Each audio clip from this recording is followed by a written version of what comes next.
Petro dalem ana wigati apa Petro sowan tanpa tinimbalan kepareng ngaturaken tebah Siti Sekul binonteling ron kelapa apurenta ambo bilih wonten lepat kula nggih kula munjuk atursa paduka Sinuwun Prabu Kresna ing Ndorowati. Iya ora dadi ngapa Petro sembah nuwun. Dungkap angka kalih kula menika badhe munjuk atur sowan kula menika mboten saking pikajengan kula pribadi menika mboten. Mewah mboten saking pikajenganipun adi kula Bagong menika ugi mboten. Ning kula menika dapur dipun utus Bapak Semar. Lho, diutus dening bapakmu Semar. Nggih. Lah wigatine apa Panakawan? Mugi dados ning kawuningan bapak niku nuwun sewu. Anake bapak niku sakniki ora ming 3. Lho.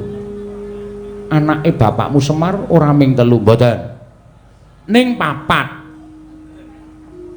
Papat sapa wae sing tak ngerteni ming kakangmu Gareng kowe lan Bagong. Lah kok hitungane dadi 4. Nggih. Mergi ora suwe, dereng suwe niki bapak niku ngepek anak. Bapakmu ngepek anak sapa? Ah, kacariyos mekaten. Nalika semanten bapak niku ajeng nglakoni salat luhur. Iya. Teng langgar sisih kulon daleme bapak niku nak wonten langgar alit. Teng riku niku bapak niku kaget bareng arep mlebu langgar kok bapak niku krungu ana wong nangis. Ana wong nangis bareng langgar dibuka bapak kaget jebur sakjroning langgar niku wonten nom-noman sing wis ndungkap dewasa nangis teng riku bareng ditakoni, "Le kowe iki anake sapa? Kowe iki saka ngendi kok nangis nang kene?" Lare niku bingung, kula niku mboten duwe omah, mboten duwe dadah, mboten duwe pernah. Kula niku ora ndek bapak, ora ndek simbok. Kula ya bingung kok ngerti-ngerti kula teng mriki niku janjane kula niku anake sapa, terus kula kudu pripun. Lah enten niku bapak terus ngundang kula Gareng kalih Bagong, kalih sawetara masyarakat, punggawa-punggawa masyarakat diseksekke sisan teng mriku. Diseksekke teng kampung, nek niki bocah niki dipek anak karo bapak. Lho, bapakmu ngepek anak bocah mau? Nggih. Gandeng bocah urung duwe jeneng, karo bapak dijenengi Bambang Senet. Oh, Bambang Senet. Nggih. Apa wonge ya lucu kaya kowe karo Bagong ngono? Mboten. Wah, sampeyan nek ngerti anake bapak sing terakhir niki? Ora percaya nek anake bapak. Pikiran sampeyan mesti bapak niku selingkuh. Lho. Kok selingkuh piye to, Gong? Anake beda karo awake dhewe kok. Senet iki bagus dhewe. Bagus. Nggih. Sampeyan nek ning ya cetha pirsa, Nding. Sampeyan nganu to kali Ndara Janaka pun apal pasuryane to? Iya, ngerti. Hah, mirip. Mirip Ndara Janaka. Niki kula malah semelang e. Lho, semelang perkara apa? Saploke Senet dipek kali bapak dadi anak niku kok bojo kula ora tau nang omah. Lah nek ndi, Gong? Mbah kerep nang omahe bapak kok gek nglenceri Senet kuwi. Nah, maksude bojomu seneng karo Bambang Senet lho, Bang. Heeh, ketoke. Ha kowe piye? Arep tak kekke kok. Lho. Arep tak kekke. Heeh. Amergane wis males. Jelek. Lho, kuwi sing kaya ngono kuwi sing ora apik. Biyen kuwi pilih-pilihanmu kok saiki jelek. Salahe saya suwe-suwe saya ora iso omong. Bojo kok suwe-suwe saya ora iso omong. Mbah kowe kena penyakit corona lho, Tru. Corona iku dudu penyakit bisu kok lho, corona. Corona iku komunitas Rondo Anyaran. Dadi bojoku arep tak lebokke dadi komunitas kaya ngono kuwi.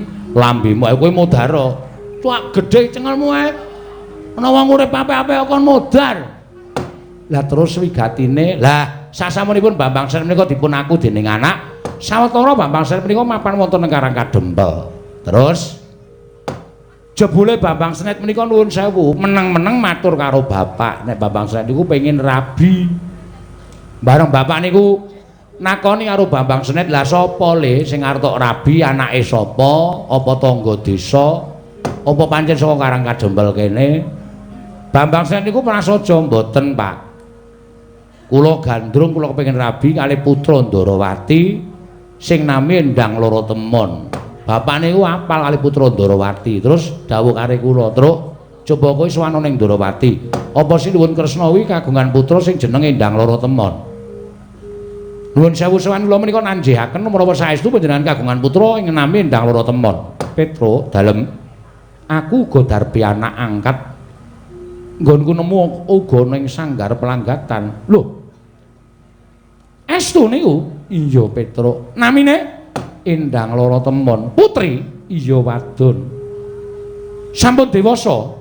Ya wis pantes yen to omah-omah tegese wis ndungkap dewasa. Weh, lah kok kaya iki kaya digawe karo sing kuwasa ya, Gong. Bapak duwe anak wong lanang nom-noman muda gedhe mongko wis ndungkap anu palakrama sinuwun Prabu Ndarawati kagungan putra angkat wujute putri. Berarti betul. Heeh. Jenenge Endang Loro Temon. Heeh. Wis cekak-ceket terus. Gak dilamar ketoke iki ya kedaya ngene iki. Gawa Lesmana barang ketoke ya mengardo kepengin ngarepke Endang Loro Temon iki kudu dhisik-dhisikan. Nek nganti dhewe kalah dhisik, Bambang Senet adimu ya adiku mengko kagelan atine, kowe karo aku malah ngrekoso leneng-nenengi karo Bambang Senet. Engko nek iki Dora trima Ndara Lesmana Mandra Kumara tekan kene nglamar Endang Loro Temon, nek adiku nglamar Endang Loro Temon nek padha-padha ngarepke terus gawe geger dadi geger piye kok? Kowe gunane apa nggawa aku? Hah? Gunane apa nggawa aku? Kowe mung kari omongan, engko nek Durna, Sinuwun Mandura, Lesmana iki padha-padha nglamar Endang Loro Temon, nek Dora trima kowe mulya sik. Wong telu iki sikate kabeh. Mbok nek omong nganggo aturan, Gong. Dumeh cangkeme jembar kok nek omong kok sak karep-karepe dhewe. Iki serius iki. Mergo aku ditangisi karo adikku tenan. Ora us tresna karo Bambang Senet. Nek Bambang Senet ora kelakon jawab mung perkara kalah karo Lesmana anak ratu ning Kocluk. Hus cangkeme. Iki ana Begawan Durna ana Sinuwun Mandura barang kok. Nyatane ngono kok nuni apa? Ya tak rembuke sing apik-apik. Mlengking saking menika sinuwun gandeng panjenengan sampun kagungan putra ingkang nami Endang Loro Temon. Kula nyuwun nganti sanget paduka maringna ingkang putra pun Endang Loro Temon badhe kula boyong wonten Karangkadempel. Badhe kula dhawuhaken kan pun Bambang Senet adi kula. Petro, nun. Sowanmu kurang cepet sebabe wis ana penglamar sing tekan kene luwih dhisik tinimbang kowe. Sinten? Koko Prabu Mandura, Bapa Begawan Durna nganti Lesmana Mandra Kumara nglamar Endang Loro Temon. Mula tak jaluk kanthi banget kowe ngalao Petro.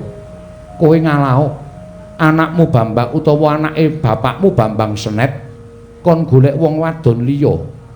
Aja ngarepake Endang Loro Temon, mergo Endang Loro Temon iki mengko bakal tak tanting. Yen pancen gelem dinaut dening Lesmana bakal tak paringake utawa tak caosake marang Koko Prabu Mandura. Nanging yen ora gelem mesine Koko Prabu Mandura bakal adreng nggone mboyong Endang Loro Temon. Merga Lesmana nggone tresna ya wis kaya ngono kahanane Panakawan Petro. Mula kang sangka kuwi kowe ngalao. Ngalao baliya marang Karangkadempel omonga karo bapakmu matura. Yen Endang Loro Temon wis bakal ditanting dhaup karo Lesmana Mandra Kumara Panakawan Petro. Bagong kok menyat saka nggone lungguh. Tumuli jumeneng padha karo Nata Ndarawati ateges kowe wani karo Sinuwun Ndarawati ya pepundhenmu aku. Sirmu piye karepmu piye Bagong? Ngene Sinuwun. Lho ora basa. Sorry, ngaten.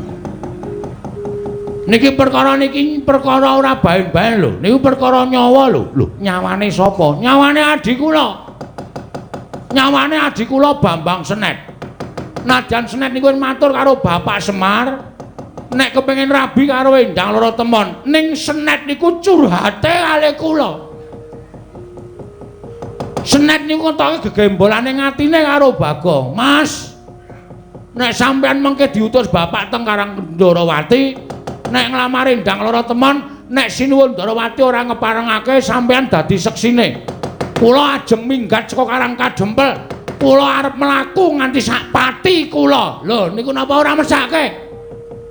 Ning nyatane kowe kalah dhisik. Iki ora perkara kalah dhisik. Gong, sabar, Gong. Sabar, halus wae, sing tenang, sing ikhlas, sing sabar. Ora usah nyenthe-nyenthe kaya ngono kuwi. Kowe meneng ora wae, ora meneng gak dupaki sisan kowe. Santai, meneng urusanku. Ya. Nek ditku, engko. Ayan. Niki ora perkara kalah dhisik. Sing jeneng manten niku wong rabi niku ora perkara dhisik-dhisikan. Ning perkara antaraning manten lanang karo manten wedok niku padha tresnane apa ora? Tur sampean kudune iso menggalih. Sampean niku Nalendra titih Sang Hyang Bathara Wisnu lho. Komeng sak kepenake dhewe. Anake arep dipek karo Lesmana Mandrakumara. Apa jeneng sampean niku ora nyengsarake karo anak sampean? Lho. Nyengsarake perkara piye, Bagong? Nyengsarake piye? Ora sak penakmu dong ngucap nang ngarepe Kyai Prabu Ndorowati. Sik, iki arep gayeng ki, Truk. Kowe tenang. Aku tratapan kono minggatna. Ngono kok wedi. Sinuwun Mandra wis melu omong. Aku ndek cangkem kok melu omong. Tenang wae to. Niki ora perkara kalah dhisik ning perkara sampean niku nyengsarake karo anak sampean. Nyengsarake lire piye? Dasare wong sak jagat ki ngerti nek Lesmana ki anak tunggal ratu Ngastina Prabu Duryudana. Nek wong sak donya niku ya aja ngerti kabeh. Nek Lesmana niku nuwun sewu, anak ratu ning rada kocluk. Apa sampean ikhlas? Anak sampeyan ndang lara temon dipek karo anak ratu ning rada petuk. Apa sampeyan ki mang pikir? Saniki mang petung. Bambang Senet niku bagus. Ora bentuke ora kaya kuyok, ora kaya Petruk, ora kaya Gareng. Ning bagus ganteng. Nek entuk anak sampeyan arep Semar ki mong kere, arep Semar ki wong ora duwe. Secara lahiriah, waduh. Panjen Semar niku kere, ning batiniah. Semar niku titising Sang Hyang. Sapa to? Ambo. Lali ya. Yamadipati. Ngawur. Brama. Ngawur. Mandrakumara kula nuwun sewu mbangane kula bali kelangan adi. Luwung kula mati teng mriki tak wujuti. Lho. Tegese piye kok kowe arep mati nang kene? Kula ajeng ngamuk teng mriki. Lho. Ngamuk piye? Sampeyan dereng ngerti kula ngamuk to? Kula ngamuk teng Ndorowati. Monggo sampeyan nek ngerti Bagong niku nek ngamuk nguyuh sak nggon-nggon. Apa kelakon Ndorowati pesing? Jagat Dewa Bathara. Ora jagat-jagatan iki. Serius aku omong tenan iki. Tinimbangane kula bali ngabarke nek Senet ora iso kelakon dhaup karo lara temon. Adi kula mlaku nganti sak patine. Luwung kula teng mriki taunana windanana. Sapa sing arep nyingkirke Bagong saka Ndorowati? Rawe rantos marang-marang bakal puntung legane atiku.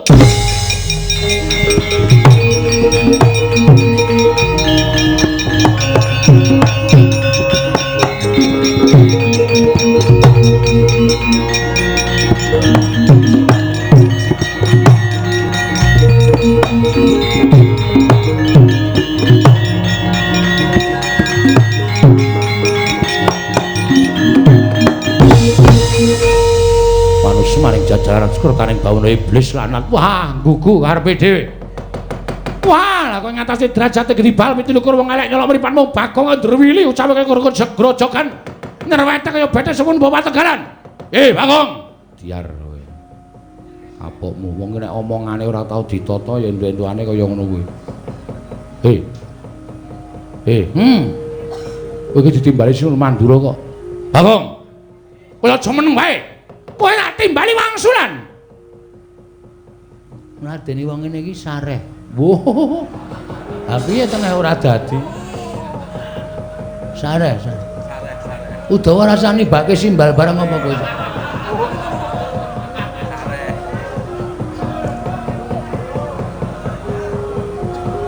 Oh, njaba wis gayeng kok. Ayo sing arep linggo sing mburi mulih. Lho. Ngarep linggo sing mburi mulih ora. Ana Ndorowati iki luar biasa. Sinuwun Kresna ki nek muni lagi lenggasine waka masyarakat sing padha rawuh kebak uncep-uncepen ora muat, Truk. Ha iya. Bagong kowe kita jarembukan. Oh iya ndeng lali. Kowe kita jarembukan malah ngurusi wong ngono-ngono yo. Pripun? Karepe pripun? Hah? Ora usah getak-getak. Sing alus, sing santai. Ora usah dadak pripun-pripun. Kersane nimbali kula kowe mau ngopo? Hah? Kowe mau ngomong apa? Piye ta kowe? Kowe mau ngomong apa piye? Kowe mau ngomong apa? Ngersani Kyai Prabu Kresna. Kowe ngrasani kaya Kyai Prabu Duryudana ngrasani karo putra Nata Ngastina ya kuwi Lesmana Mandrakumara. Tekane Nurgara Ndarawati dhisik Baladewa tinimbane Bagong. Mula wis bener kowe bali. Kowe bali ya kandha karo adimu anake Semar sing dipek. Dening Semar jenenge Bambang Sen mau dikandhani nek Endang Larateman bakal digarwa dening Lesmana Mandrakumara. Yo lho, mulai yo Gong yo. Ayo mulai aku wis tratapan iku. Gong gah. Wah, anggere cerewet idoni tenan. Wis ta iki perkaraku, sinuwun Mandura ki nesu. Aku ngerti apa kaya ngene kok nyanyi. Iki nesu ngene iki. Engko nek nganti duka tenan, tak tandangane. Santuy. Waduh.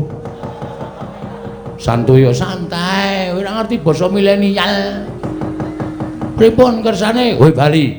Nek kula bali, adik kula lara ati, adik kula mati. Kula mau nek kon bali, tegese nek ora bali wani karo Baladewa. Nun. Tegese kowe nek ora bali wani karo Baladewa. Nek kowe ora gelem takon bali, tegese kowe wani karo Baladewa. Ya ngono wae piye? Kowe piye ta iki? Ora tahu ngerti kondange Bagong. Bagong tuh nggak pernah takut sama siapapun. Asal Bagong benar dan berada di jalur kereta api. Ora tau somong kok ngawur. Nek kula ngladani karo adik kula mbelani karo adik kula niku tumrap kula bener. Wong kula niku kakang. Dadi nek nganti adik kula menika mboten kelakon dawuh karo Endang Larateman, kula bali dadi jalaran patine adik kula getuni urip kula selawase urip. Luwung kula mati teng mriki, walah dalah uga. Tegese wani karo Baladewa sing nawedeni apamu, wah kuku karepe dhewe. Wani karo Baladewa ngendi papan neter katidayan. Diar. Aku wedi tenan kok iki kok. Aku tak metu dhisik kok. Bareng. Hah? Aku tak metu dhisik. Bareng. Engko nek kowe sik aku gelo. Saedan ora. Bareng to wong iki kakangku kok ora gelem bareng to. Dia. Nanti papane wong neter katidayan. Nek pancen wani karo Baladewa ngendi papane wong neter katidayan. Nuwun sewu nek jane niki ora apik dienggo gelut ora apik dienggo gegeran. Ning gandeng sampean nantang kali Bagong. Oke, ora masalah. Dikira kula wedi nek digetak Ratu Mandura Prabu Baladewa. Mati dereng aku bola caedan lan Bagong. Ayo metu sapa ora? Wah, menungso ora tenan.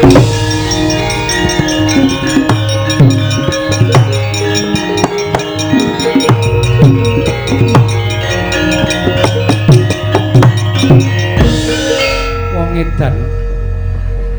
Wong sing nantang dheke kok ditujokke wong liya. Nganti Petruk gendandapan. Koko Prabu kok ya gelem ngoyak Petruk ngono lho. Kok ya manut karo Bagong. Lah terus kowe arep ngopo? Kowe nesu-nesu ki mau kok nganti ora nantang Koko Prabu kowe arep ngopo? Ha iki mungsuhe sapa iki? Iki tenan ra ana kegiatan. Ah, Bagong aku ora melu-melu. Hus. Kudu melu-melu. Mergo kowe tekan kene nggawa Lesmana Mandrakumara. Ayo. Petruk wis mungsuh karo Baladewa. Nek Durna ora ndek mungsuh, acetha ora gayeng. Iki sing do dinteni kowe dikepruki nganggo glugu ndiasmu.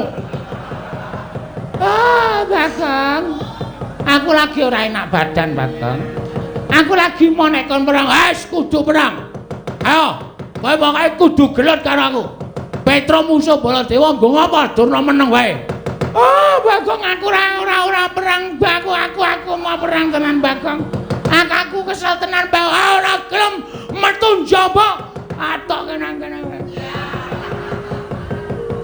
Karepmu piye ora gelem metu kowe sing marahi Lesmana Mandrakumara nglamar Endang Larateman. Aku brabret tenane. Ora minggat aku sing arep minggat.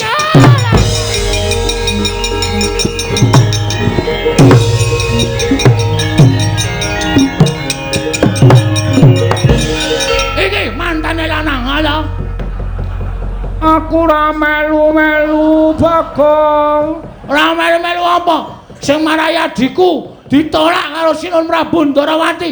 Mergo Endang Rataman arep kukup. Kowe anak ratu ning koclok. Anak ratu ning pecok kowe. Hah? Ho ha. Diseneni kok mripate ngengetke ngisor. Ngengetke mripatku. Matamu gede banget. Matamu kuwi malah nguna-unake wong tuwa mata-matake. Ayo, ora semingkir saka negara Ndarawati Bagong sing arep ngamuk karo kowe wis.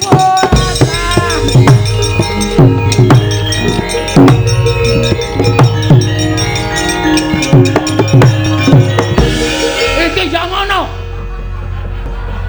Ana kanan kaya ngene kok Sentyaki minangka senopati Ndarawati meng meneng wae karepe piye?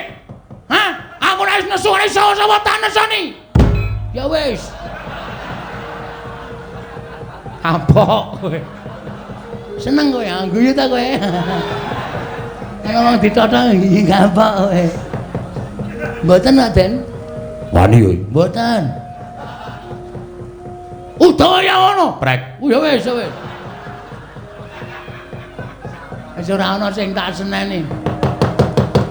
Hei! Sama kowe. Nami kula Tariem. Ndek bojo ora? Sampun pejah. Mati ya? Inggih. Corona berarti. Inggih. Aku ya dadu. Anu duda. Duda kok muni dadu ora. Kene ngarep kene. Piye dap? Hus. Kok kaya wong omongan ning dalan wae ora Bagong ora edan. Sampeyan kudune adil sinuwun. Ora terus kaya ngono kuwi Dumas sing rawuh kakangne.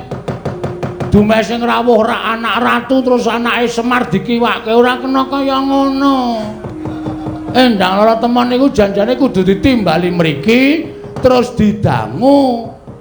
Gelem karo Bambang Senet apa Lesmana Mandrakumara. Adile kaya ngoten kok terus bareng Bagong sowan nglamarke adik kula kok kon mulih niku teng ati lara. Arep kula niki sesuk le asok tukon paling pol.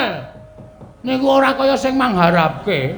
Ning sing jeneng wong dadi manten iku ora kok perkara akeh asok tukon, ning perkara tresnane antaraning manten lanang lan manten wedok. Iya. Heeh. Lah terus apike piye?